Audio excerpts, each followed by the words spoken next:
Our next up is Nona Ullman, who I met via Cayuga Forum. Come on up, we're going to get you mic'd up while we're talking here. So Cayuga Forum is a forum product that we launched a couple of years ago. We're in our second year now, where we basically take YPO and put it online and do a really light version of it. We have about 65 alums in the Cayuga Forum now. They meet monthly with their small pods, and they benefit from each other's knowledge. I want to just give a quick reminder of the rest of the day. So we have Nona coming up next, then we have Cornell Tech folks coming up after that. Then I'm going to be interviewing David Barton over there in the corner later on. Then we have our action-filled lunch where we're going to honor our 2023 Entrepreneur of the Year.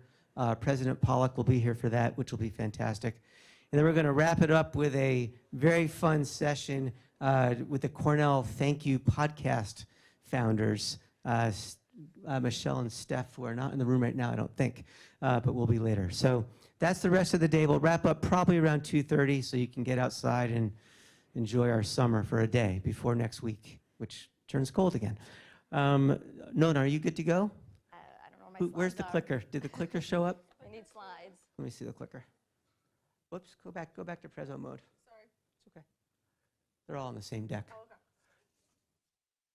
I'm gonna fly through these. So Nona, here's you're all mic'd up. Can you hear me? I can hear you. Okay. Here's I'm your good. clicker. Just top on. Yep, Okay. this one actually. Arrow. Arrow. Okay. If the video needs help, I will jump up and Thank do you. my Tech computer. support. Yeah. All right. Thank you for having me today. I'm Cornell ILR 88, and I'm going to speak to you today about the extreme sport of Edtech. Do we have any extreme sport enthusiasts in the room? Anyone like skiing? How about kite surfing? That's what I'm going to talk. That's my passion, and it started all here on Lake Cayuga with windsurfing. I'll explain the story later. So the topic today is how can you do well and good? And by that I mean help society, help improve our American public education system, but also earn a return on your effort. And how do you manage the risk of EdTech, which is an extremely high-risk environment, and I'm going to show you why. So this was graduation day in 1988, and the friends that I made at Cornell, the education that I've had, the opportunities I've had through coming here, I'm eternally grateful for. And those friends are still my friends today. They're some of the investors in my company.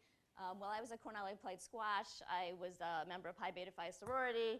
I love the ILR school. The organizational behavior classes that I had were really influential in kind of determining my career.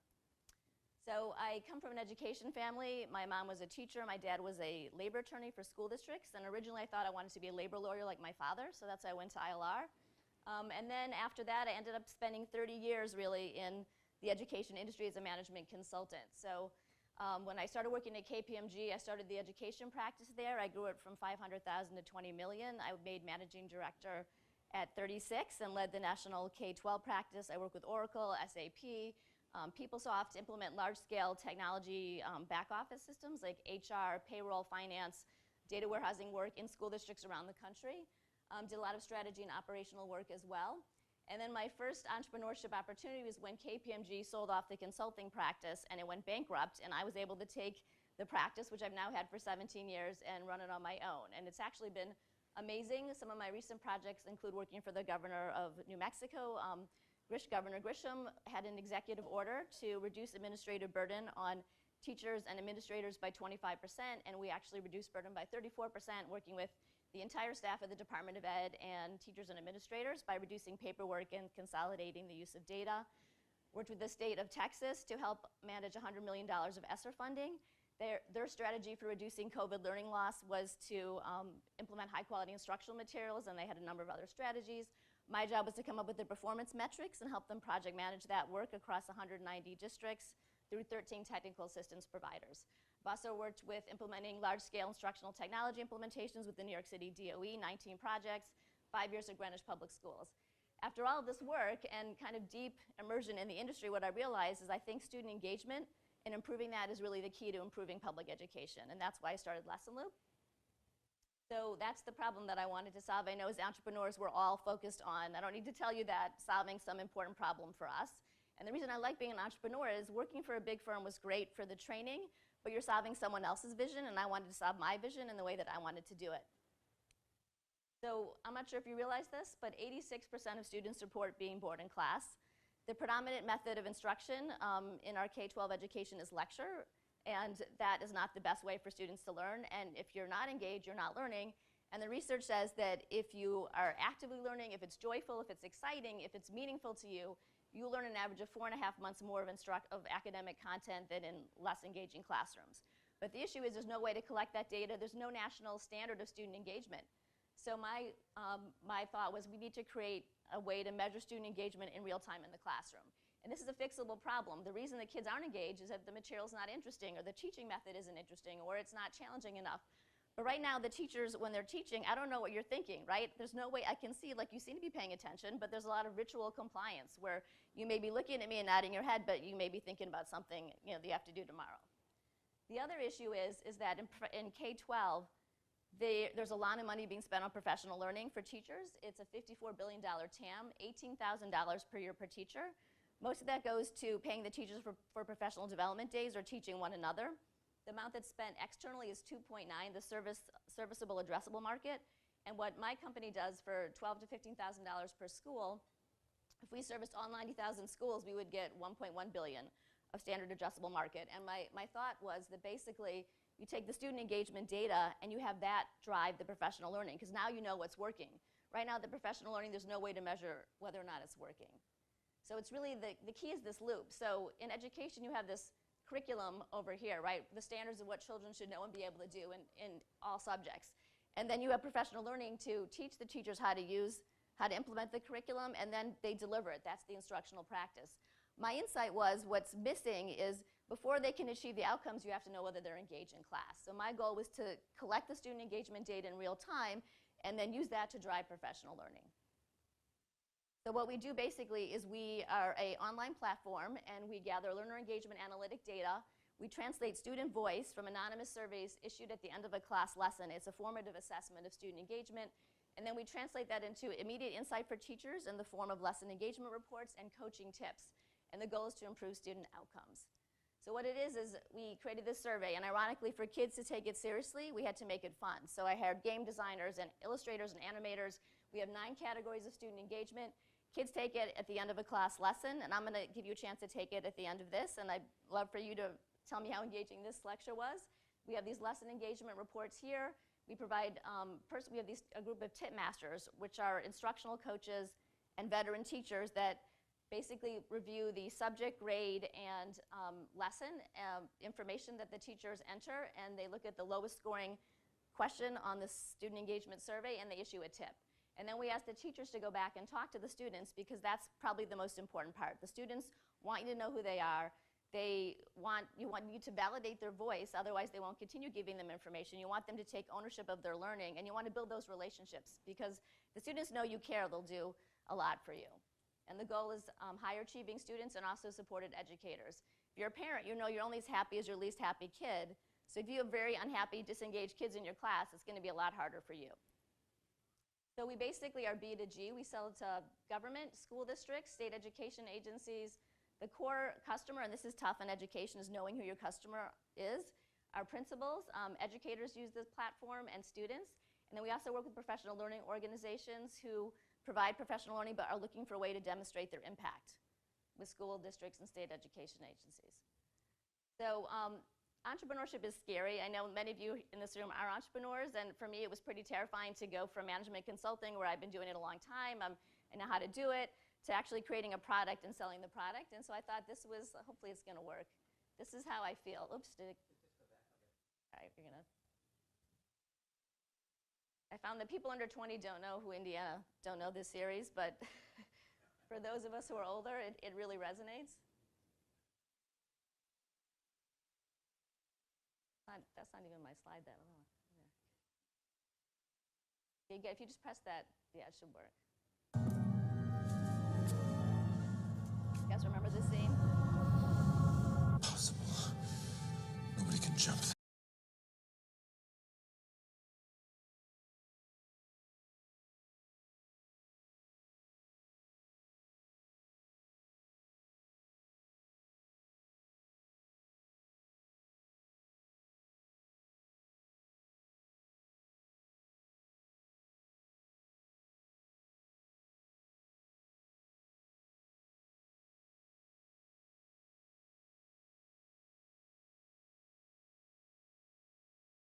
an entrepreneur, I feel that way almost every day, that you know there's a path there somewhere, but you're not sure what it is, and you're just like, I hope this is going to work, and sometimes you fail, and but then you make it through. So I'm going to share with you some of my failings and what I've learned so you don't have to make those same mistakes. So the reason it's so risky is that these are all the things we don't know. And for me, I was trying to create a product that there's nothing else like it.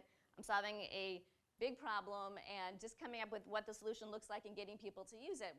What's the problem? Why do you care about it? What is your vision and mission? That takes endless iterations. I've been doing this for 3 years, and I'm still iterating on that. Who's your ideal customer profile? I'll talk to you about who it is for education reform, but that's a very important question that drives your sales and your marketing.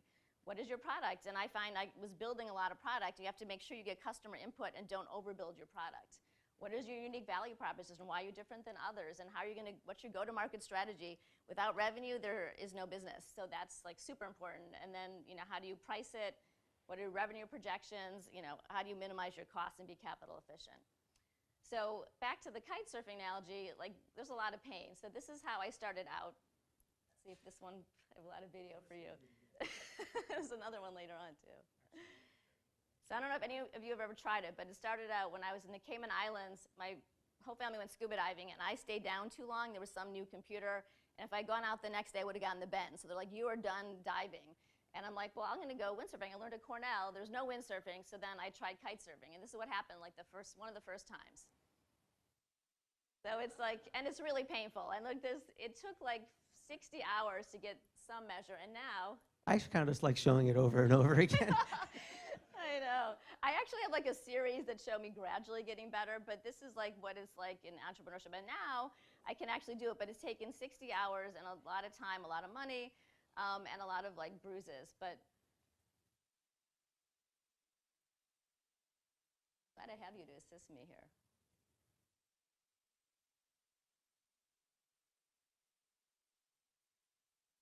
I promise you now, it just shows me kite surfing. Like I can do it now. We can skip over. It's okay. I promise.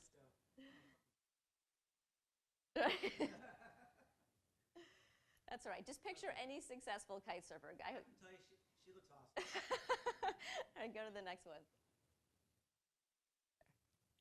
All right, so I'll just let you read this for a minute.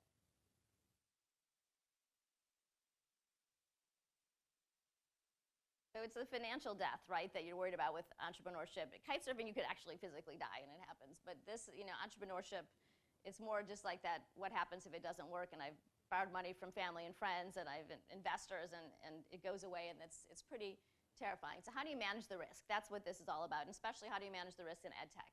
So there are 4 risks I wanted to speak to you about today. The first is the financial one we were just talking about. Then the execution. We management consultants love the terms people, process, and technology. And then what are the risks in EdTech? And just to give you like a preview alert, is really slow product adoption. It's really long sales cycles, and the procurement process is incredibly complex and difficult. But once you're in, you're in. So that's the benefit. So for financial risk, one is if you're going to borrow from family and friends, make sure the money isn't as critical to them that they can afford to do it. Some of my Cornell friends were as I mentioned, were my investors. We just try and be really capital efficient. So far, we've invested $500,000 in this product over the last 3 years, and I know we're going to get it back, but it's very scary, as the previous panel mentioned, just making sure that you are going to be generating sales so you can pay your investors back.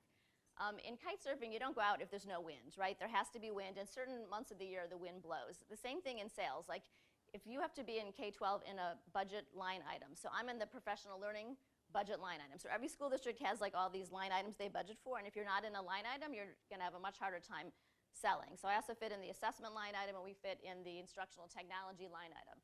And then there's certain times of the year that you sell. So once the budget, before they formulate the budget, make sure you're in the budget, and then once they've come up with the budget, then make sure that you are telling them year round, because basically the only time my product really is going to be adopted is in the fall, in October. That's the time when you're getting to know your kids and you want to train the teachers on the platform.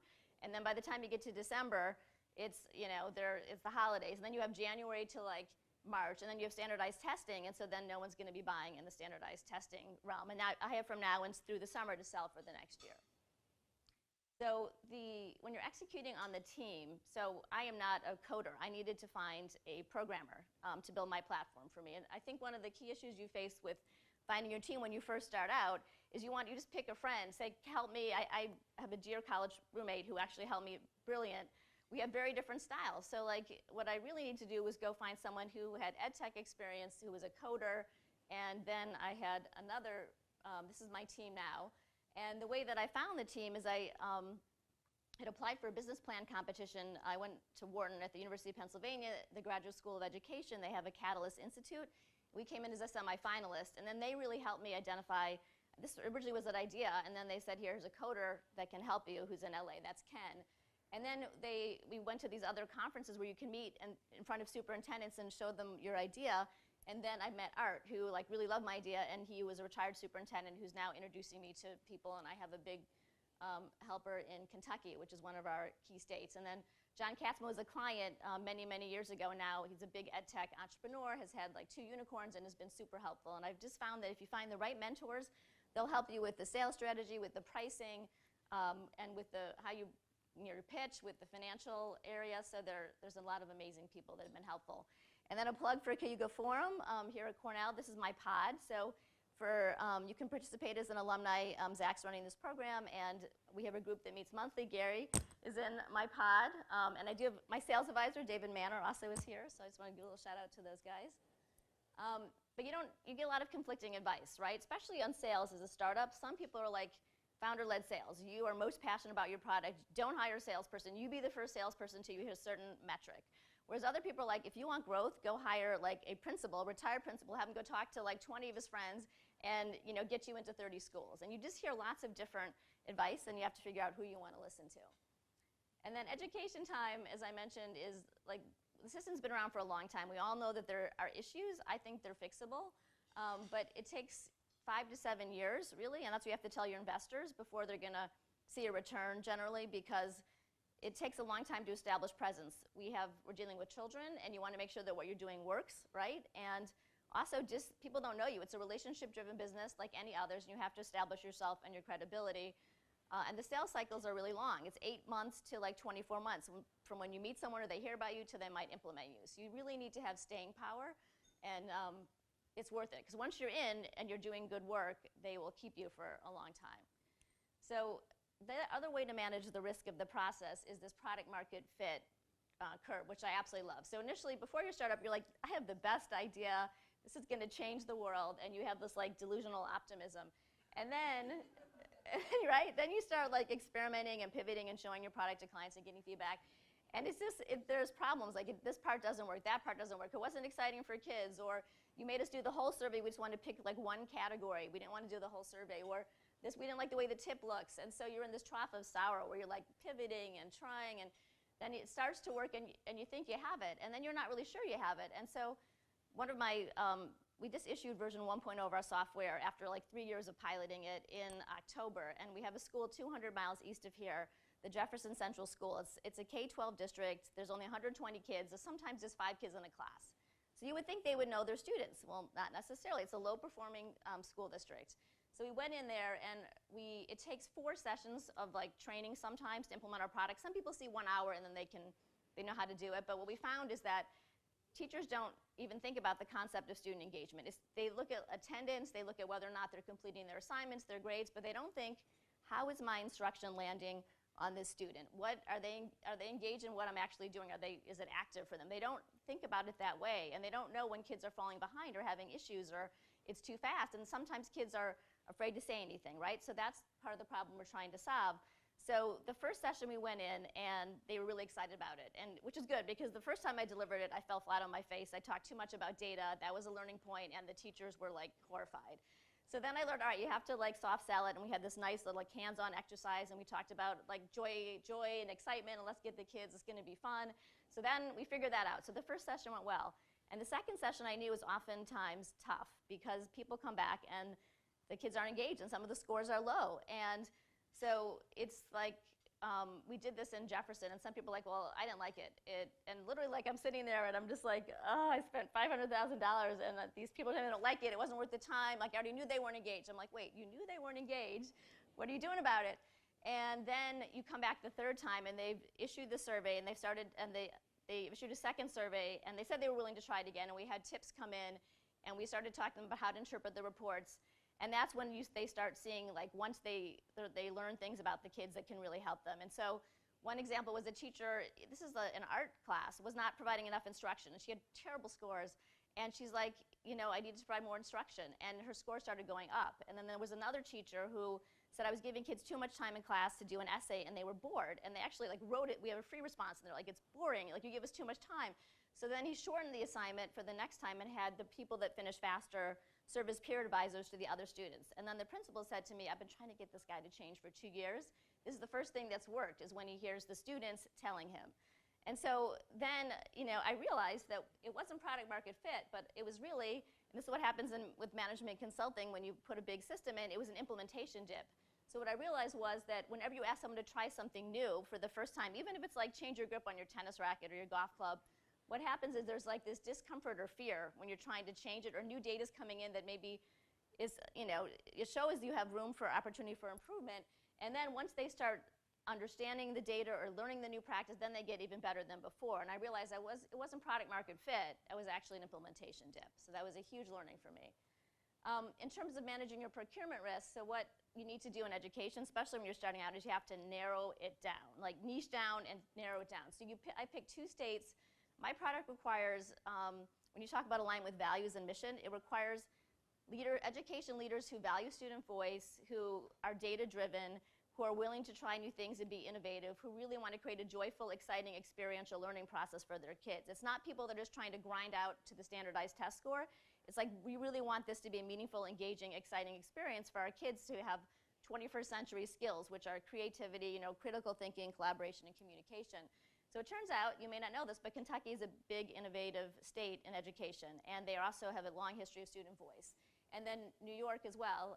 We just came out with social emotional learning standards at the State Department of Ed, and there's a big focus on the student. Plus, this is where I live. I have a big presence. I've done a lot of work at both like the state and the New York City and different schools here and districts. And then we have now a person in Kentucky as well who's leading the charge. We just approved as a state vendor for a $25 million educational grant. So that's a key piece. And then I think I have one more video.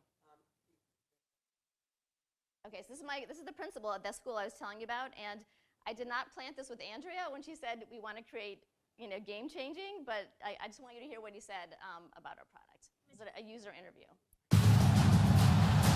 Titans. Sublime. Underdogs.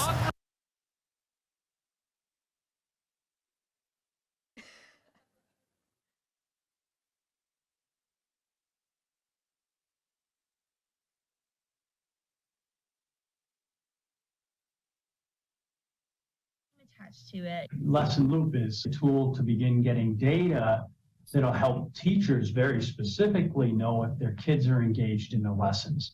And because they get data back saying, oh, I need to do a little better here, and become self-reflective on that. And as they do that, so I look at this as the progress monitoring tool of culture. And if we get teachers comfortable with data, imagine when they become so comfortable, that same team of 4th grade teachers sits down and says, hey, can we talk about our LessonLoop data for a minute? That becomes a game changer. There's a genuine desire to create something that is, if you will, kind of irreplaceable, that you gotta have it. Every district should have it, right? I think we're almost done.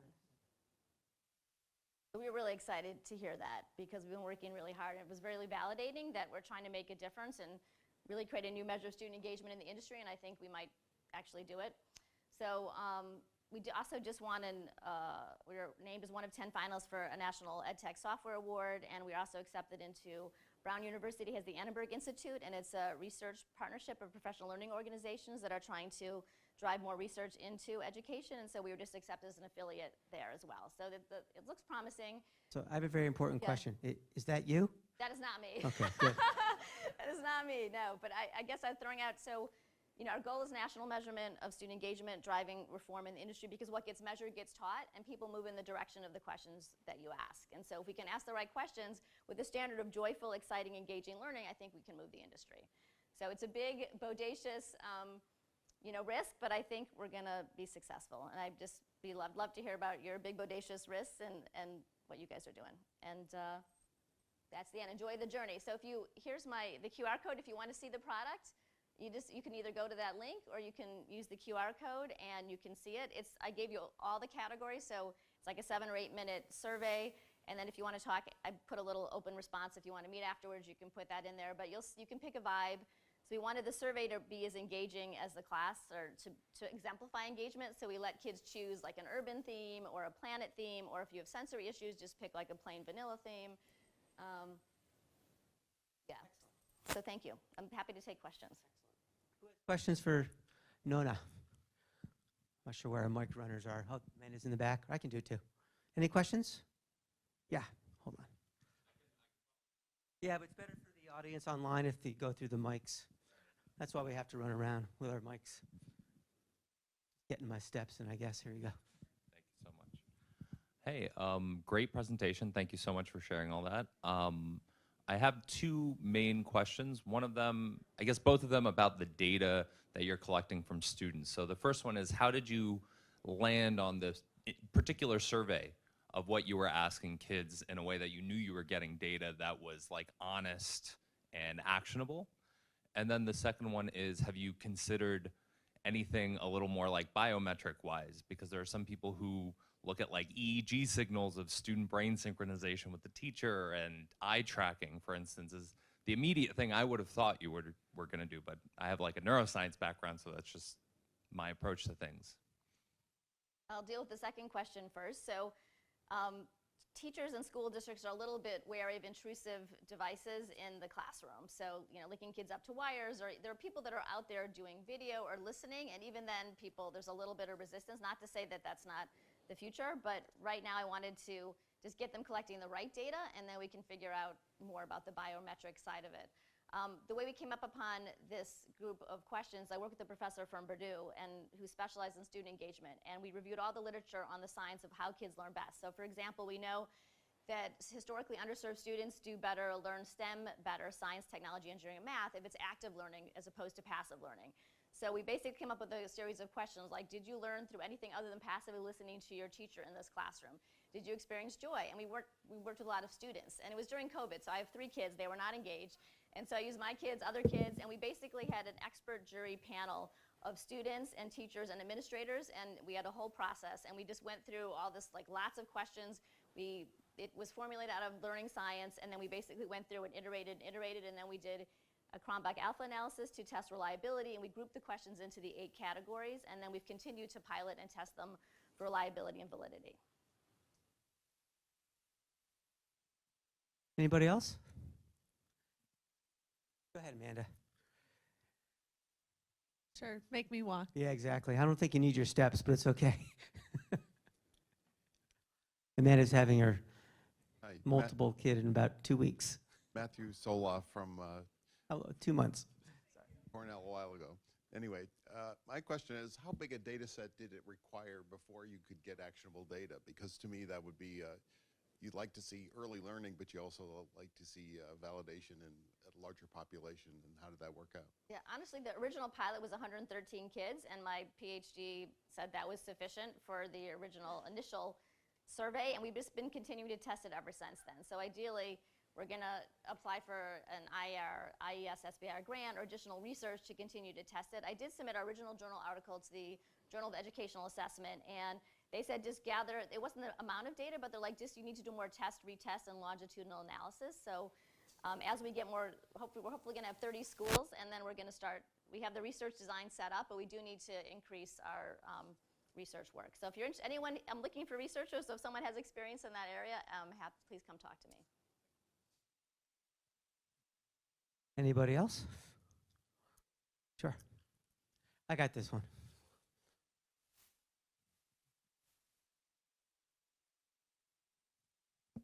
All right, thank you. And shout out to Cayuga Forum. As Nona mentioned, I used to be in the forum pod with her. So I have a little bit of background. But Nona, I think since we've discussed some of these things, I was wondering, you mentioned like the long sales cycle in the B2G space. Have you, I don't think we talked about this, but have you considered this type of application working for, you know, the professional learning space or something that might have a different sales cycle? Has that been part of the strategy to get to the revenue you need? It has. There was a, I don't know if you saw that, like the third square was going through established distributed. People already have school district clients and they're already delivering professional learning, but they want to see if it's effective with the work that they're doing. So like there's a couple of proposals into some big professional national learning organizations that they think they're doing good work, but they don't really know, right? They can't measure the impact of their professional learning because it's hard to measure on the academic standards. It takes a little bit longer, but you get immediate feedback on this leading indicator of student outcomes, which is the instructional practice. So if you're engaging kids, they're going to learn more. And that's what all the professional learning folks want to do is, are we engaging our students? Are we teaching them where they're at? So thank you. Yeah, that's a better, faster way. We're trying that as well. Perfect. Anybody else? We have time.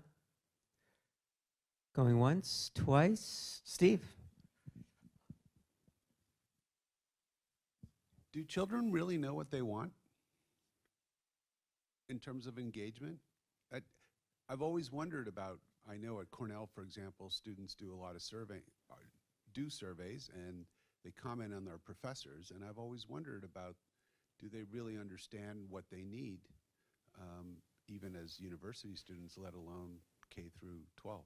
They do. It's an excellent question because the best judge of someone who is experiencing something is that person. So in private sector, we know that, right? If whoever's using the product is the best one to provide feedback. So, but the kids are honest, and especially because the survey is anonymous, so that's an important point. It's anonymous for students so they can be honest, and it's also confidential for teachers because we learned from teachers that if the principals could see their results, they weren't going to use it, and they were afraid it was going to be used against them, and frankly, it probably would be. So it's confidential for teachers. It's a professional learning platform, not an accountability system. And what we hear from students are, they will tell you, this went too fast. You know, you see the bell curve when you go down. Like for a third of the students, oftentimes it's too fast. A third is just right. A third it might be too slow. Or they're like, you just called on 2 kids the whole time. They say, I would do better if you call on me, even if I don't raise my hand. Like, at least try and engage me. Or this is lecturing the whole time. Like, we need to talk to our friends. Or can there be some kind of mystery or gamification? The kids, they'll tell you, and you just have to listen. And right now, there are issues that are happening in the classroom that the teachers aren't aware of. Sometimes there's like, it's hot, it's too hot. And research shows that for every 1% degree over 72, there's like a 1% decrease on standardized test scores. So sometimes it just raises issues like you have to get maintenance in here and like fix it, or there's a lighting issue, or there's a sound issue. Or we also look at mitigating factors like, is there support at home? Or is there self-regulation? Are they able to get their homework done on time? So we look at a number of different factors, and the kids are very honest, and it's very accurate. And we see a lot of variation among class lessons, and we survey grades 3 to 12 in any subject, and it seems to be really reliable. Excellent. Anybody else? Yeah, thanks, Melinda.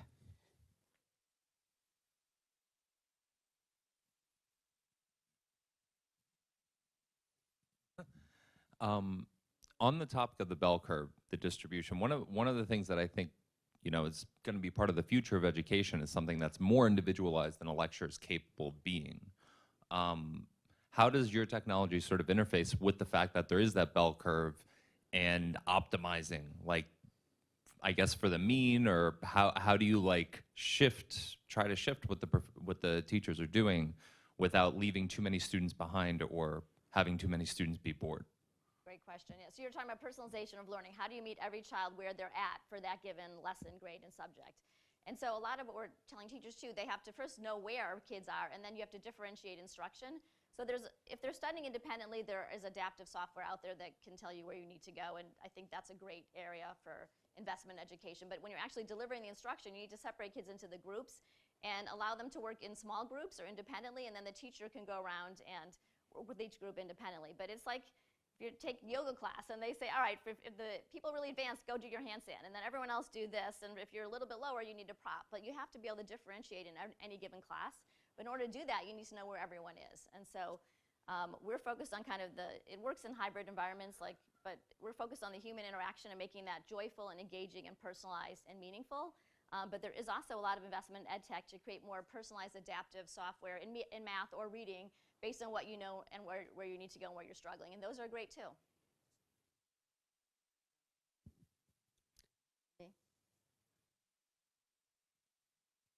Hi, thank you so much for the presentation. I'm just like wondering, like in this process, like have like parents ever like tried to like participate in the process? Like do they have like some opinions on like the operation of this, or like do they require to see the data or see the reflection of their kids?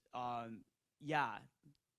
Parents, we're so new yet. We have not yet communicated with parents, and that's a top priority because we know that every parent wants your kid engaged, and they're going to love this.